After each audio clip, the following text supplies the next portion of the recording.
Yeah, alrighty.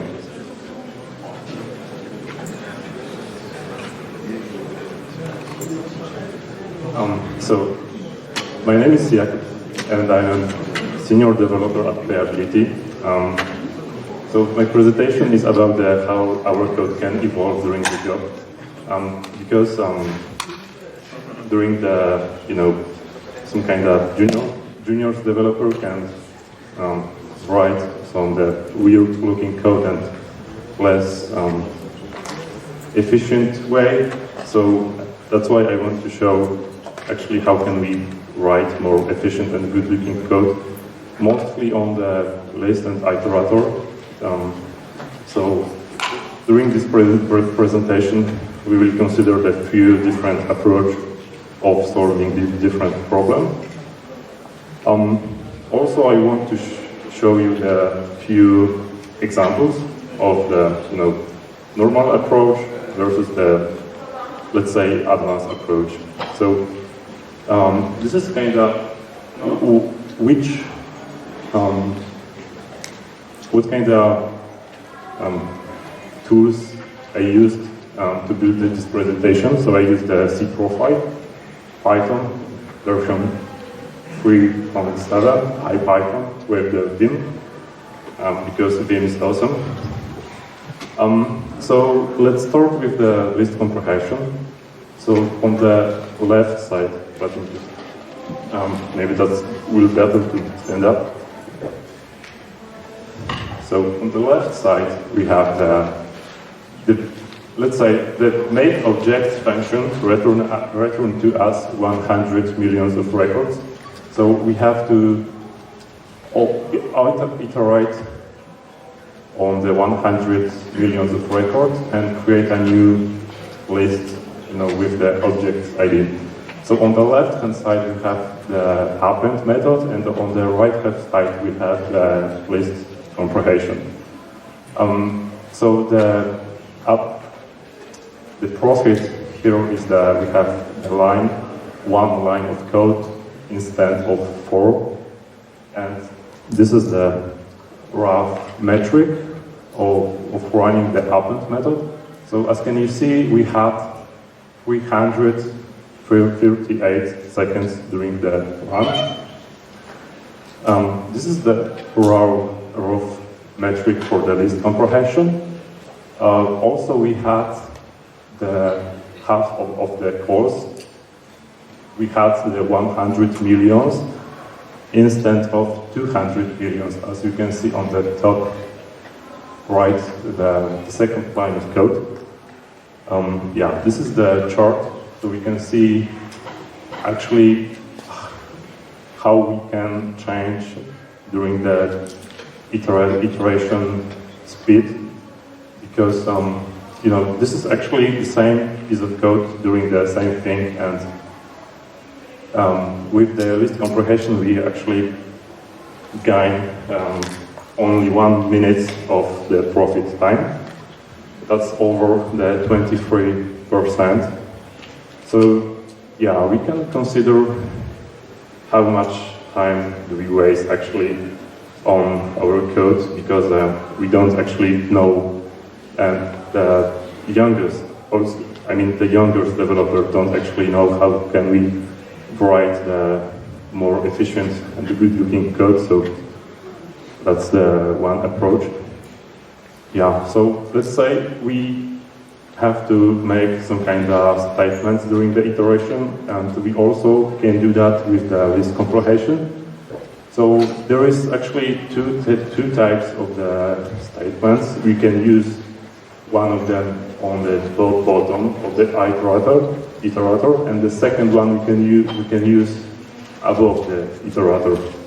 The main difference between these two approaches is that on the left-hand side, we actually use that to filter out unexpected data. So we actually exclude few of the records during the iteration. And on the right-hand side, we have the default value in case when our row didn't pass the statement. Also, let's say we have to overwrite. We have to iterate over the two iterators, so we also can do that. We also can use the statement inside the iterator. The next thing is about the filter.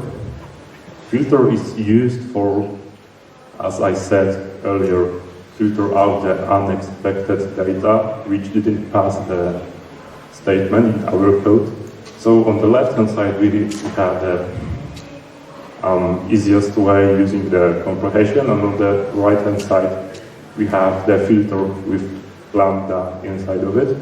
Also, the main difference between these two codes is that from the left-hand side, we will have the list from the response, and on the right side, we will have the iterator type. So yeah, this is the metric. So the difference between these two runs was the 20 seconds. That's the, good-looking thing.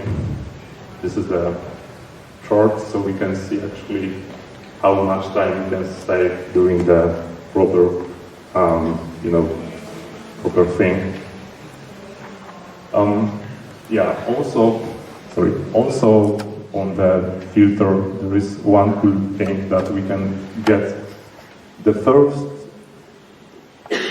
object from the list. On the left-hand side, we actually know that the young developer didn't actually know that we can use the next over the iterator, so they changed the type from the iterator to the list, and then they check easily the length of the list. If they're bigger than 0, then okay, you can get the first element. So we can use the next. Actually, it's quite easier and quite faster. Also, we have the support when the iterator is empty. So on the second argument is none, because we want to have none value when the iterator is empty. Yeah. So the mapping is pretty much the same thing. Like we have the list of objects and we want to update one by one. So we have to iterate over the list. So these two things do the same, actually, the same thing. On the left side, we have the iterator with the update from the stats object. This is the method, actually. And on the right side, we use the map. So during these two different actually things, we can save so much time. As you can see, this it was 17 seconds in the chart. We have that as well. So during the presentation, and we can actually see how we can change easily our code to be more efficient, and if less code, then better actually. So we can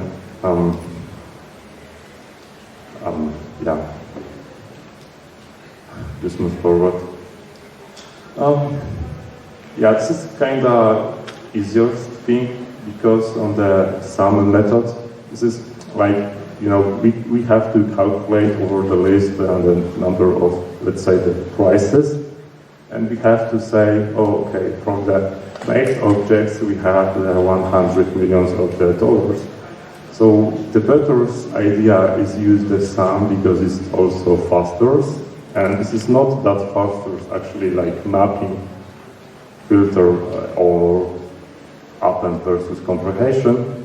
It saves only the half of the seconds. It's not that big change, but we can actually save time doing the job.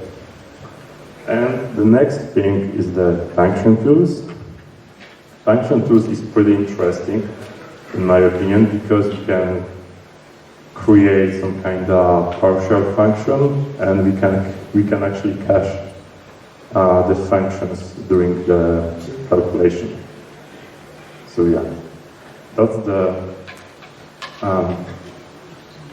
caching function, and I choose the Fibonacci to show how actually we can save the time during the calculation. So I run the same function twice, and we can say from the average it was 900 milliseconds. And this is actually the example using the LRU cache. And as you can see, I ran the same function twice, and I had only 20 microseconds. So that's so huge difference between with the function to LRU cache and without. So again, the 900 milliseconds versus 20 microseconds. Also, the cache use the memory, so that's this is not a good idea to use it all of the places, because you have to care about the memory usage. Yeah, the partial function is pretty fine because we can actually predefine like we have in here the VAT calculation. So the first and the second argument is the VAT rate and the price, net price. So we can predefine with partial 3 different functions. And on this, we actually can use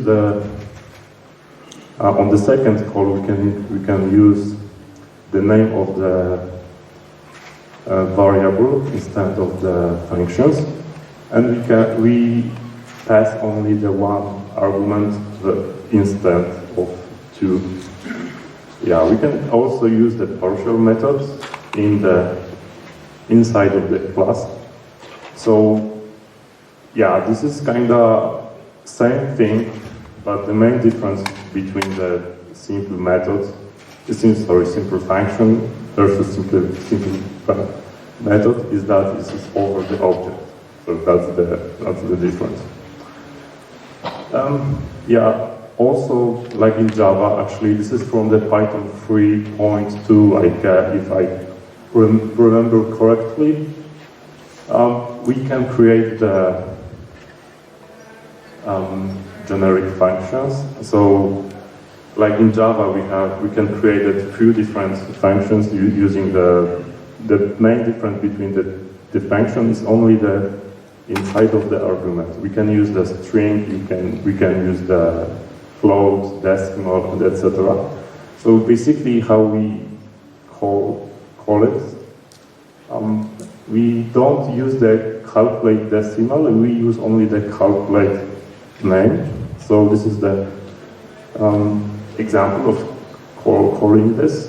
So as you can see, I use the same name of functions, and on the based on the different type of the argument, I had the proper functions.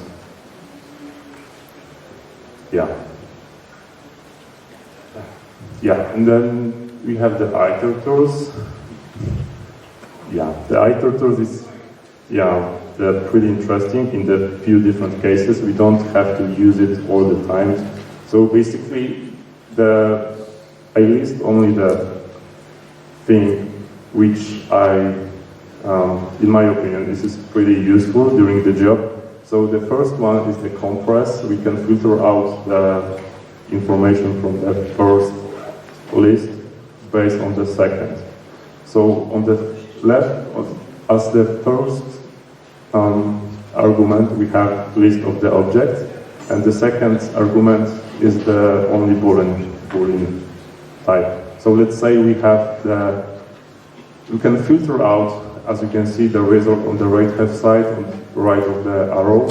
We just which element from the list gets the false, then it was filtered out, and that's simple. Also, the T method is to copy the same list what we had in the argument. The order, the group by is kind of interesting because we can group the same type of elements using only one line of code. We don't have to worry about and we don't have to actually create our own ideas. So we actually have that, and I think that's not that obvious. And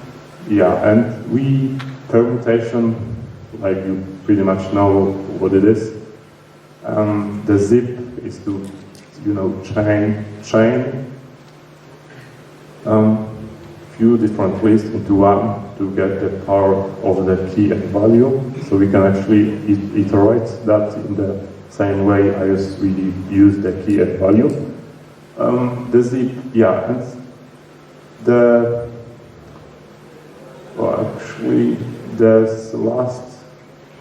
last one is wrong. So